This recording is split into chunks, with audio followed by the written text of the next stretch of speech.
ഏറ്റവും സ്നേഹം നിറഞ്ഞ ഓണാശംസകൾ നേർന്നുകൊള്ളുന്നു.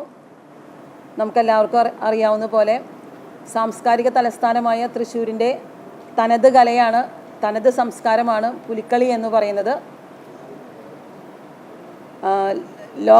ലോകത്തിൻ്റെ മുമ്പിൽ തൃശ്ശൂർ പൂരം കഴിഞ്ഞു കഴിഞ്ഞാൽ തൃശ്ശൂരിൻ്റെ സാംസ്കാരികതയെ ഏറ്റവും കൂടുതൽ വിളിച്ചു ചൊല്ലുന്ന ഒരു പ്രതീകമാണ് നമ്മുടെ സ്വന്തം പുലിക്കളി എന്ന് പറയുന്നത്. അത് തൃശ്ശൂർക്കാരുടെ മാത്രമല്ല, മലയാളികളുടെ എല്ലാവരുടെയും അഭിമാനമാണ് പുലിക്കളി എന്ന് പറയുന്നത്. ഈ വർഷത്തെ പുലിക്കളി 4-ാം ഓണനാളിൽ, എല്ലാ വർഷത്തെയും പോലെ 4-ാം ഓണനാളിൽ, അതായത് ഓഗസ്റ്റ് 29-ാം തീയതി നമ്മൾ പൂർവാധികം ഒരുക്കങ്ങളോടുകൂടി നടത്താൻ ഒരുങ്ങിയിരിക്കുകയാണ്. ഇവിടെ ഇപ്രാവശ്യം പുലിക്കളിക്ക് കുറച്ച് പ്രത്യേകതകൾ ഉണ്ട്.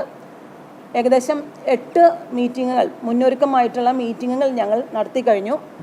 ജൂലൈ 6-ാം തീയതിയാണ് ആദ്യത്തെ മീറ്റിംഗ്. പുലിക്കളിയോട് സംബന്ധിച്ചുള്ള മുന്നൊരുക്കത്തിൻ്റെ ആദ്യത്തെ മീറ്റിംഗ് ബഹുമാനപ്പെട്ട ഡെപ്യൂട്ടി മേയറുടെ അധ്യക്ഷതയിൽ ആദ്യത്തെ മീറ്റിംഗ് നടന്നു. ആ മീറ്റിങ്ങിൽ വെച്ച് പുലിക്കളിക്കുള്ള രജിസ്ട്രേഷൻ്റെ ഡേറ്റ് ഫിക്സ് ചെയ്തു. അതായത് ജൂലൈ 15-ാം തീയതിക്കുള്ളിൽ പുലിക്കളി സംഘങ്ങൾ രജിസ്റ്റർ ചെയ്യണമെന്നും അതുപോലെ തന്നെ പുലി ചമയ പ്രദർശനം അതത് പുലി മടകളിൽ തന്നെ നടത്തണമെന്നുള്ള തീരുമാനമെടുത്തു.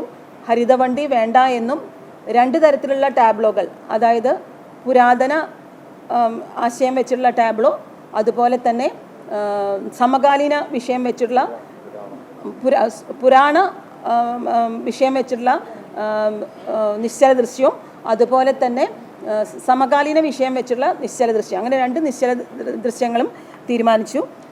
2ാമത്തെ മീറ്റിംഗ് നടന്നത് വിപുലമായ സംഘാടക സമിതി രൂപീകരണത്തിൻ്റെ മീറ്റിംഗാണ് നടന്നത്. 2ാമത്തെ മീറ്റിംഗ് അത് ജൂലൈ 20-ാം തീയതി നടന്നു. അന്നത്തെ സംഘാടക സമിതി രൂപീകരിച്ചു. അതിൽ ചെയർമാനായി മേയറെയും വർക്കിംഗ് ചെയർമാനായി ഡെപ്യൂട്ടി മേയറെയും അതുപോലെ തന്നെ ജനറൽ കൺവീനറായി പൊതുമരാമത്ത് സ്റ്റാൻഡിംഗ് കമ്മിറ്റി ചെയർപേഴ്സൺ ശ്രീ ടി.ആർ. സന്തോഷിനെയും ബാക്കി എല്ലാ സ്റ്റാൻഡിംഗ് കമ്മിറ്റി ചെയർപേഴ്സൺസും ജോയിൻറ്റ് കൺവീനർമാരായിട്ടും വളണ്ടിയർ കമ്മിറ്റിയുടെ ചെയർമാനായി ശ്രീ ഹരീഷ് മോഹനെയും തീരുമാനിച്ചു. അടുത്ത മീറ്റിംഗ് പിന്നെ നടന്നത് 27-ാം തീയതി നടന്ന ജൂലൈ 27-ാം തീയതി നടന്ന കൗൺസിലിൽ നമ്മൾ സമ്മാന തുകകൾ തീരുമാനിച്ചു. മുൻ വർഷങ്ങളെക്കാൾ കൂടുതൽ സമ്മാന തുകയാണ് കൊടുക്കുന്നത്. മുൻ വർഷങ്ങളിൽ 3,12,500 രൂപയാണ് ഒരു പുലി സംഘത്തിന് നൽകിയത് എന്നുണ്ടെങ്കിൽ ഈ പ്രാവശ്യം നമ്മൾ ഓരോ പുലി സംഘത്തിനും 3,50,000 രൂപയാണ് നൽകുന്നത്. 9 പുലി സംഘങ്ങളാണ് ഇവിടെ രജിസ്റ്റർ ചെയ്തിട്ടുള്ളത്. അതിൻ്റെ അപ്പോൾ ആ പുലി സംഘങ്ങൾക്കുള്ള അല്ലെങ്കിൽ പുലി സംഘങ്ങളുടെ മത്സരം 9 ഇനങ്ങളിലാണ് മത്സരം നമ്മൾ സംഘടിപ്പിക്കുന്നത്. ആ 9 ഇനങ്ങളിലും 1, 2, 3 സ്ഥാനങ്ങൾ ലഭിക്കുന്നവർക്കുള്ള സമ്മാന തുക തീരുമാനിച്ചു കൗൺസിലിൽ. കഴിഞ്ഞ വർഷത്തേക്കാൾ കൂടുതൽ തുകയാണ് ഓരോ ഇനത്തിലും വെച്ചിരിക്കുന്നത്. അച്ചടക്കത്തിന് മാത്രം ഒരു പ്രൈസ് ഉള്ളൂ. അങ്ങനെ 20-ാം തീയതി വിപുലമായ 27-ാം തീയതി കൗൺസിലിന് ശേഷം പിന്നീട് നടന്ന മീറ്റിംഗ് ഓഗസ്റ്റ് 6-ാം തീയതിയാണ് അടുത്ത മീറ്റിംഗ് നടന്നത്. ഓഗസ്റ്റ് 6-ാം തീയതി നടന്ന മീറ്റിങ്ങിൽ നമ്മൾ ചരിത്രത്തിൽ ആദ്യമായിട്ട് മത്സര ഇനങ്ങളിലുള്ള മാനദണ്ഡങ്ങൾ തീരുമാനിച്ചു. 9 മത്സര ഇനങ്ങൾ എന്നുള്ളതിനുള്ള ഓരോ മാനദണ്ഡങ്ങളും ഓരോ ക്രൈറ്റീരിയയും ജഡ്ജസ് ഏതൊക്കെ പോയിന്റ്സ് ആണ് നോക്കുന്നത് എന്നുള്ളത് തീരുമാനിച്ച് അതത് പുലി സംഘങ്ങൾക്ക് നമ്മൾ അതിൻ്റെ കോപ്പി കൊടുക്കുകയും ചെയ്തു. പിന്നെ 17-ാം തീയതി നിങ്ങൾക്ക് എല്ലാവർക്കും അറിയാവുന്ന പോലെ ചിങ്ങം 1-ാം തീയതി നമ്മൾ പുലിക്കളി മഹോത്സവത്തിൻ്റെ കൊടിയേറ്റ ചടങ്ങ് നടത്തുകയുണ്ടായി. അന്ന് നമ്മൾ പ്രഖ്യാപിച്ച തുകയുടെ പകുതി 1,75,000 രൂപ 9 പുലി സംഘങ്ങൾക്കും അവിടെ വെച്ച് നൽകുകയുണ്ടായി. അതിനുശേഷം അന്ന് തന്നെ ഉദ്യോഗസ്ഥരുടെ മീറ്റിങ്ങും നടന്നു. പിന്നെ 19-ാം തീയതി വീണ്ടും 19-ാം തീയതി പുലി കളി സംഘവുമായി ബന്ധപ്പെട്ട് മറ്റൊരു വിപുലമായ യോഗം നടത്തുകയുണ്ടായി. പിന്നീട് നമ്മൾ 24-ാം തീയതി വീണ്ടും ഇതിൻ്റെ അവസാന 19-ാം തീയതി നടന്ന യോഗത്തിൽ ചെസ് നമ്പേഴ്സ് നമ്മൾ ലോട്ട് എടുത്ത് ചെസ് നമ്പേഴ്സ് കൊടുത്തു കഴിഞ്ഞു. 24-ാം തീയതി വീണ്ടും നമ്മൾ എല്ലാവരെയും വിളിച്ച് റൂട്ട് പോലീസും എല്ലാവരും കൂടിയുള്ള യോഗമായിരുന്നു. Fire and rescue team, police, medical team എല്ലാവരും കൂടിയുള്ള ഒരുമിച്ചുള്ള യോഗം നമ്മൾ 24-ാം തീയതി നടത്തി. ഇന്ന് 27-ാം തീയതി നമ്മൾ പുലിച്ചമയ പ്രദർശനം 5 മണി മുതൽ 8 മണി വരെ പുലിച്ചമയ പ്രദർശനം അതത് പുലിമടകളിൽ നടക്കുന്നു. ആദ്യമായിട്ടാണ് പുലിച്ചമയ പ്രദർശനത്തിന് നമ്മൾ സമ്മാനം ഡിക്ലെയർ ചെയ്യുന്നത്. അതും ആദ്യമായിട്ടാണ് നമ്മൾ സംഘടിപ്പിക്കുന്നത്. പിന്നെ ബേസിക് ആയിട്ടുള്ള എല്ലാ കാര്യങ്ങളും, അതായത് ഒരു ടീമിന്, ഓരോ ടീമിനും നമ്മൾ 250 ലിറ്റർ വെള്ളം കൊടുക്കുന്നു. അതായത് 1 ലിറ്ററിൻ്റെ 250 കുപ്പി ബോട്ടിൽ നമ്മൾ ഓരോ ടീമിനും കൊടുക്കുന്നു.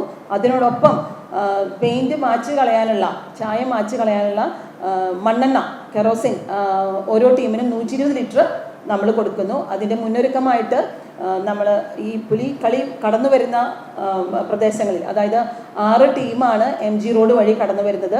ഒരു ടീം ഷൊർണൂർ റോഡ് വഴി കടന്നു വരുന്നു. ബാക്കി 2 ടീം വടക്കേ സ്റ്റാൻഡ് വഴി കടന്നു വരുന്നു. അപ്പോൾ അങ്ങനെ സമയം കൃത്യമായിട്ട് ഓരോ ടീമിനും കൊടുത്തിട്ടുണ്ട്. അതിൻ്റെ വിശദാംശങ്ങളെല്ലാം ഇവിടെ പറയുന്നതായിരിക്കും. സമ്മാനത്തുക ഇവിടെ വായിക്കുന്നതായിരിക്കും. അങ്ങനെ എല്ലാം ഒരു റൂട്ട് മാപ്പ് ഉണ്ടാക്കിക്കൊണ്ടാണ് നമ്മൾ ഈ പ്രാവശ്യം ഒരുങ്ങിയിരിക്കുന്നത്.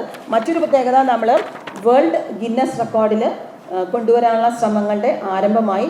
അടുത്ത വർഷം നമ്മൾ പുലിക്കളിയെ വേൾഡ് ലെവലിൽ, വേൾഡ് ഗിന്നസ് റെക്കോർഡ് ബുക്കിൽ കൊണ്ടുവരാനുള്ള എല്ലാ ശ്രമങ്ങളും തുടരുന്നതായിരിക്കും. പിന്നെ ഫ്ലാഗ് ഓഫ് നമ്മൾ 29-ാം തീയതി, അതായത് 4ാം ഓണനാളിൽ വൈകിട്ട് 4 മണിക്ക് ബിനി ടൂറിസ്റ്റ് ഹോമിൻ്റെ മുമ്പിലുള്ള അവിടെ വെച്ചാണ് നടത്താൻ ഉദ്ദേശിക്കുന്നത്. ബഹുമാനപ്പെട്ട മന്ത്രി, യുവജനക്ഷേമ കായിക വകുപ്പ് മന്ത്രി OJ ജനീഷ് നിർവഹിക്കുന്നതായിരിക്കും. പിന്നീട് നമ്മൾ അത് 4 മണിക്ക്, അതിനു മുമ്പ് എല്ലാം രാവിലെ തൊട്ട് തന്നെ മന്ത്രിയും MLAയും മേയറും ഡെപ്യൂട്ടി മേയറും എല്ലാ സ്റ്റാൻഡിംഗ് കമ്മിറ്റി ചെയർപേഴ്സൺസും പുലിമടകൾ സന്ദർശിക്കുന്നതായിരിക്കും.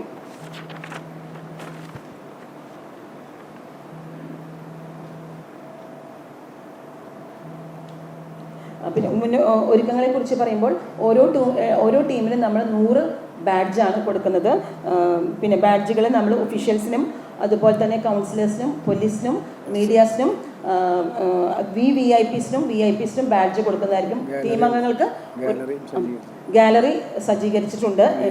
നടുവിലാലിൻ്റെ അവിടെ ഗാലറി സജ്ജീകരിച്ചിട്ടുണ്ട്. അതുപോലെ മെഡിക്കൽ എമർജൻസി എന്തെങ്കിലും ഉണ്ടാവുകയാണെങ്കിൽ ആംബുലൻസ് സൗകര്യങ്ങളും മെഡിക്കൽ ടീം ഉണ്ടായിരിക്കുന്നതായിരിക്കും. അതുപോലെ ഫയർ ആൻഡ് റെസ്ക്യൂ ടീം ഉണ്ടായിരിക്കുന്നതായിരിക്കും. അവരും സജ്ജമാണ്. അവരെല്ലാവരെയും മീറ്റിങ്ങുകൾ നമ്മൾ നടത്തിക്കഴിഞ്ഞു.